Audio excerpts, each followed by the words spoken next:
Hello, petite vidéo rapide parce que je ne l'ai pas fait dimanche dernier. Ça fait quelques temps, il y en aura peut-être une autre dimanche, mais bon, on sait jamais. Là, je suis près d'un quartier où je travaille beaucoup. Ça, c'est une petite place très sympa dans Taipei. Qu'est-ce qui s'est passé cette semaine? Et la semaine dernière, en fait, donc ça fait pas mal de temps. J'ai beaucoup travaillé sur l'API, donc j'ai rendu beaucoup plus rapide le deuxième modèle que j'ai rajouté il n'y a pas longtemps. Pour ce faire, j'ai passé pas mal de choses qui étaient sur CPU à GPU, ce qui m'a causé pas mal de bugs. J'ai utilisé donc une nouvelle librairie, là, je voulais utiliser TorchCodec, ça n'a pas marché. J'ai utilisé la librairie de NVIDIA qui permet de décoder et encoder tout ça rapidement sur GPU. Et la partie compliquée, en fait, c'est que ça va le décoder sur une partie, en gros les GPU des NVIDIA, par exemple les L4 que j'utilise, ils vont avoir des parties du hardware qui est utilisé spécifiquement pour l'encoding et le décoding des vidéos. Donc ils ont 4 décodeurs et 2 encodeurs, 2 modules d'encoding et 4 de décoding. Donc c'est les NVENC et le NVDEC, donc qui permettent de décoder et encoder. Et bon, après sur un module, sur une partie du hardware, on peut processer plusieurs vidéos. Et ce qui est intéressant, c'est que donc ça passe du décodeur. Et le but de la librairie, c'est d'avoir des frames qui sont en torche. Et il faut une conversion du format du décoding à torche, à un format torche RGB classique. Et en fait, cette traduction de la couleur est assez compliquée.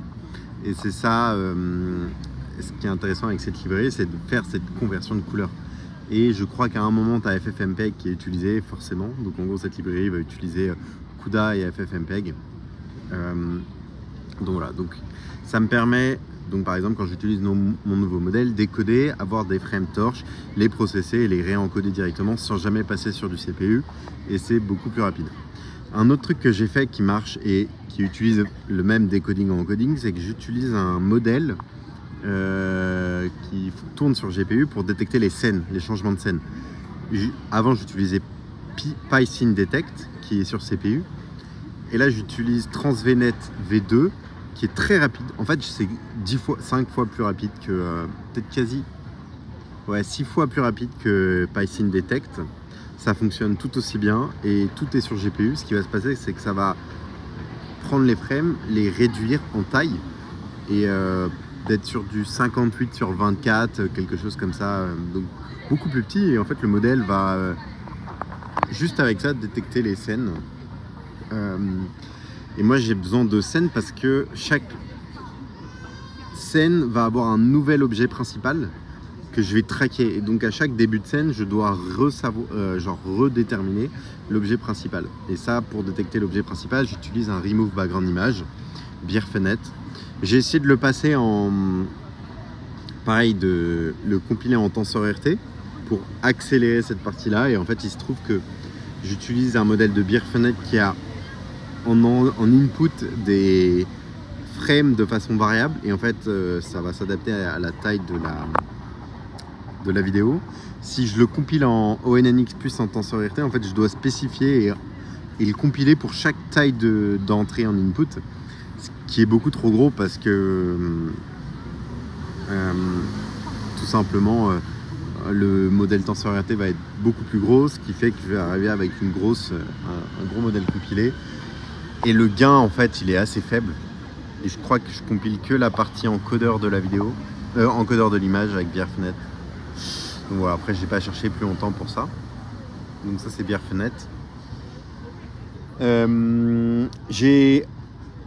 Donc ça, ce que je vais bientôt déployer aujourd'hui, c'est que quand je vais convertir la vidéo avec de la transparence sous un format WebM ou MOV, ce qui se passe, c'est que je ne peux pas l'accélérer en GPU parce qu'il n'y a pas d'encodeur GPU pour ce format et qui rajoute la transparence. Je suis obligé de le faire en CPU, donc en fait, ce qui est très long, et c'est un encoding qui est long de base.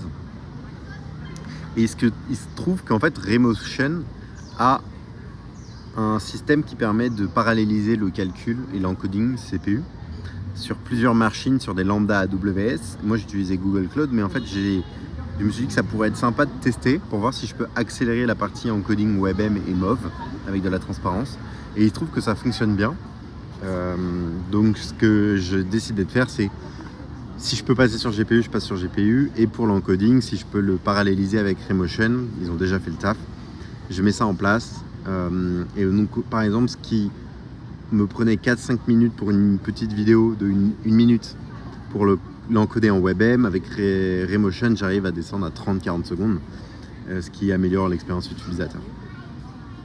Donc voilà, ça c'est les différents points pour l'accélération GPU. J'ai eu des bugs d'utilisateurs que j'ai fixes au fur et à mesure. J'ai par exemple réalisé qu'aucun utilisateur ne pouvait reset leur password depuis pas mal de temps. Donc voilà, j'ai fixé ça et plein d'autres choses.